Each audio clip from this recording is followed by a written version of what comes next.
Hello, this is Nick Cap, and I am going to be sharing my screen with basically chapter number 2 from your book, How We See the Invisible World. Remember that these lecture materials are meant to be supplemental and highlight what you read in the book and kind of what we go over in class. So I will real quickly kind of go over some of the highlights that we have here. Some things that you need to know is the property of lights. We will be using light in order to see microorganisms. These are things that are below 0.1 millimeter in size.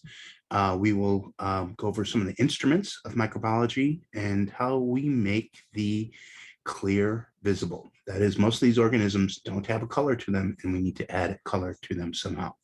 And so on this slide here, we show you classic examples of what we call the bright field microscopy on the left-hand side and the dark field microscopy on the right-hand side. And then basically what's going on with the light field microscopy, if you have a light that's being transmitted below through your object, and that's what you see.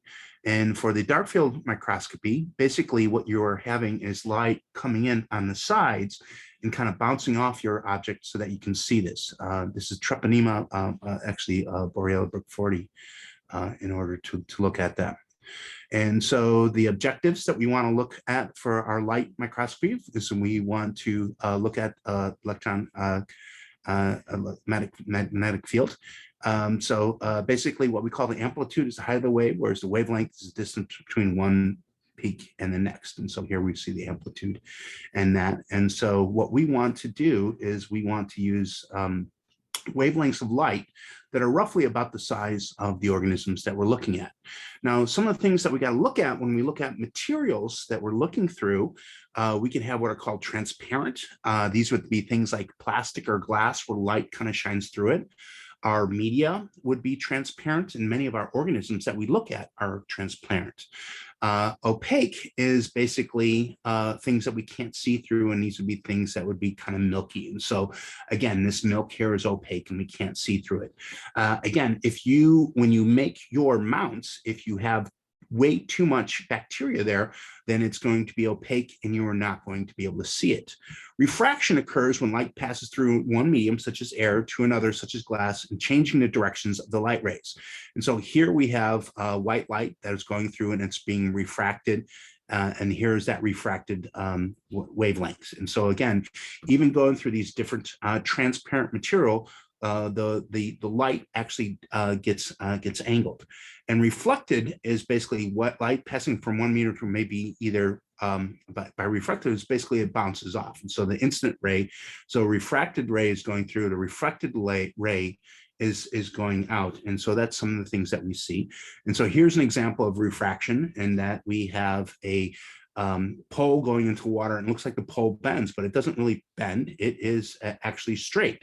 So it's one of the things where if you look at something underneath water, that it's not really where it appears to be.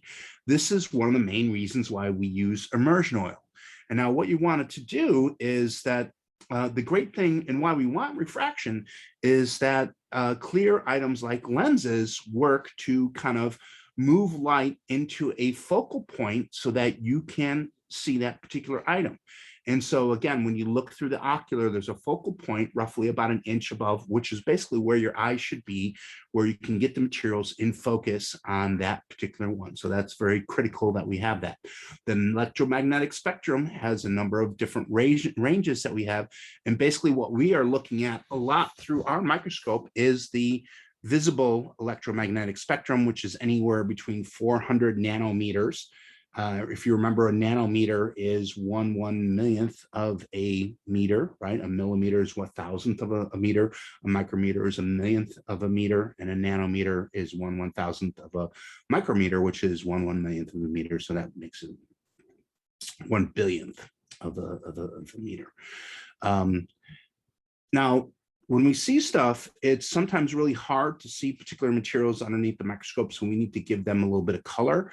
And we can do this by adding different dyes to it, adding specific markers to it so that we know what we are looking at. You should know a little bit of the history of the microscope. Anton van Leeuwenhoek was the first person to observe microbes, and there are a number of other pioneers within the system. Robert Hooke used it to look at cork cells, and he described the term cell. And then Jensen, Zacharias Jensen, was one of the first purveyors of microscopes, and there are still Jensen microscopes that you can buy to this day, where they discovered these microscopes and sold them to scientists in order to look at. You should know the parts of the microscope. This is something from lab. So if I gave you a picture of this, you would be able to label the parts and kind of tell me what those parts do. Specifically, you need to follow the light. And so the light source, there's going to be a beam of light that's going here that eventually goes into the eye, be able to explain that, and then be able to tell me where the lenses are and kind of what those lenses do. The next thing that you need to know is how immersion oil works. And so in immersion oil, like this one here, we have our light source, and then we have our oil in between there. And what happens that light goes straight from the source through that oil. And now if we don't have oil in there, we will have refraction occurring and the image will be blurry. It's not saying that you can't see it, but the image will be really blurry. And, and again, I tell you to clean the microscopes very often, because the not cleaning it does cause it to be blurry. Not using oil immersion on the oil immersion lens. This is only on the 100x lens. It's not going to affect you on the other lenses. Again, this is looking at the phase contrast microscope, where we have a condenser lens. So we put this light, so there's basically only light shining through the sides of the microorganism. And this, again, this is the dark field microscope, and this is looking at the materials. And so again, we don't have light going directly through here. We only see reflected light off of these fields. And a phase contrast microscope, we have another one, and we're able to look at the two phases. So it's able to give us a little bit more of a distinction of what's going on with the particular image, these live images. And so the phase contrast is very good at looking at kind of live images. We also tend to tag what we're looking at. So we can use antibodies with fluorescent stains to tag particular items that we want to look at. And confocal microscopy is basically where we can basically shine lasers through the sides of these, and we can look at different parts of the structures.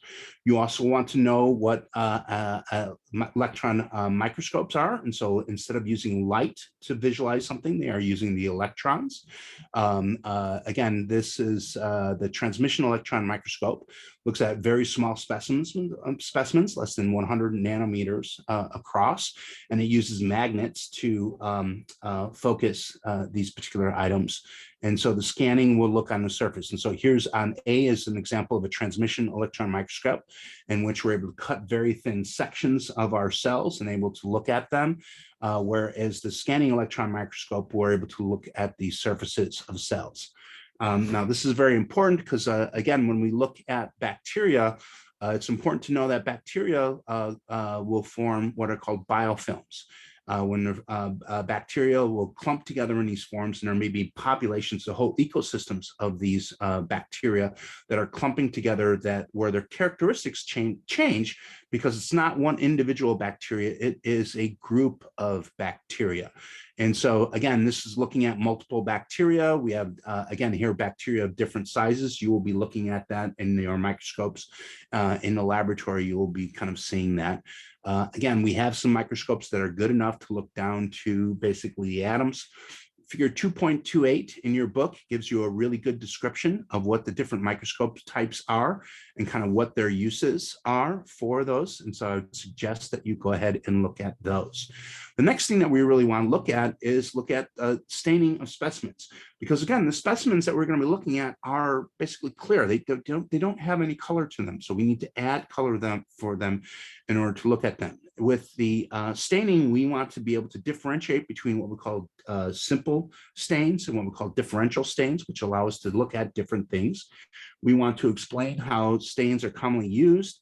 And then the big thing is knowing the gram stain, which we covered in laboratory a lot. Typically, what we do is we heat fix a culture. So again, if we take our bacteria and put them onto a slide, We can heat fix them. You can also heat fix them with various chemicals like formalin or methanol. We use the heat fixing because it's really easy to do. And basically what you're doing is you're killing the bacteria and you are fixing them or attaching them to the slides. And so a lot like kind of leaving food on your dishes overnight or for a couple of days will fix it to that. Now, the two basic types of stains that we have, sorry, I shouldn't use basic because I'm going to use basic as a descriptor of one of those. And a basic stain, this is a positively charged stain, so it will stick to something that's negatively charged. And so many of our bacteria have a negative charge to them, and they will stick to a positive stain, or what we call a basic stain. A acidic stain will stick to something that has a negative charge. And what we have a negative stain is basically where we stain everything else. These do not have a charge on them, where we stain everything else but the bacteria. In this case here, we see a background of stain and we see a clear spot where our bacteria are. Now for the gram stain, it's very important that you know the process of the gram stain.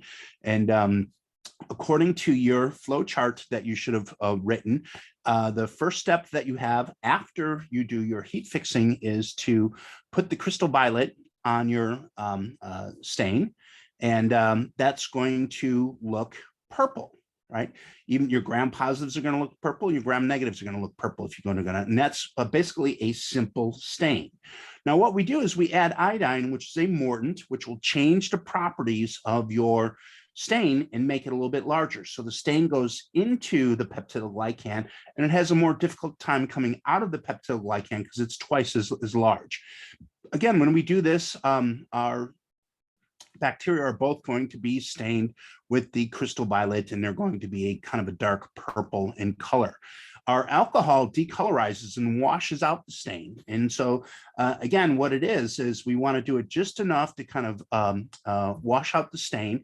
And what's going to happen is our gram positives, because they have such a large peptidoglycan, they're still going to be purple in color, whereas our gram negatives are going to be clear. So we need to see those. So we need to add what's called a counter stain. And then, so we add safranin. And so again, the red plus blue gives us this kind of purple. It's still a dark color, yet it will stain the gram negatives kind of a reddish color.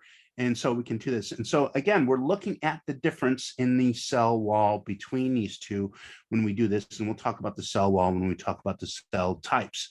Now here, what we really want to try and not do is that these here look like, so in this specimen, the gram-positive bacterium Staphylococcus aureus retains the crystal violet even after decolorizing the added. The gram-negative Escherichia coli is decolorized and is kind of pink in color. And so we have these purple circles here, and we have these kind of pink rods here. Now, this one's a little bit hard to see because actually a lot of the purple in here is not stained very well. This is a very well stained bacterium. So basically we see most of it is purple, so it is gram positive. And so sometimes we will see some of the stains, but you're looking at the majority of here. The gram stain is not the only stain. We have what are called acid fast stains. And so this is the Mycobacterium tuberculosis, which stains acid fast. We can use Indie ink and then capsules to look at. So again, this is bacterium that has a capsule, and so we stain the bacterium, and we can see in this negative stain where these capsule is, and so it's very hard to do the capsules. We will be doing a endospore stain in our class, and so basically we have a little internal structure which stains with malachite green, and we use heat as a mordant for that. And then we can also stain flagella. We use something a lot like mascara to stain a flagella. Figure 2.4 gives you basically what the stains are and what some of those characteristics are. So you should go through the stains. Now, when we're looking at samples, especially through the transmission electron microscope, we need to cut them very thin. And we use something called a micrometer, ultramicrotome, in order to cut the samples kind of really thin. And then again, this is kind of looking at an organism that's difficult to look at through Treponema polonium underneath the dark field microscope, and this one here. with this bright field microscope with a silver modified stain, and then the electron scanning electron micrograph, and we have this spiral-like structure in here. Again, using microscopes are very important today, and so this is one of the skills that you really need to use. The technology for looking at microscopes is simple, but it's pretty straightforward, and basically you're looking for the organisms in your sample. And so again, I gave you several links here where you can look at a throat culture and a blood sample diagnostics, and you know, and people will actually look for parasites in stool. Again, here is another simple way that we have of identifying things, is that we can use antibodies to bind to our particular proteins with attached fluorochromes that allow us to look at particular materials. And so it's hard to see, especially in the beginning, of what's in there. Now, this has been your look at chapter 2, which is looking at microorganisms. Again, we looked at the properties of light, and we also looked at the different types of staining that we would use for this particular organism. So I'm going to stop my sharing here, and that's it for this particular lecture.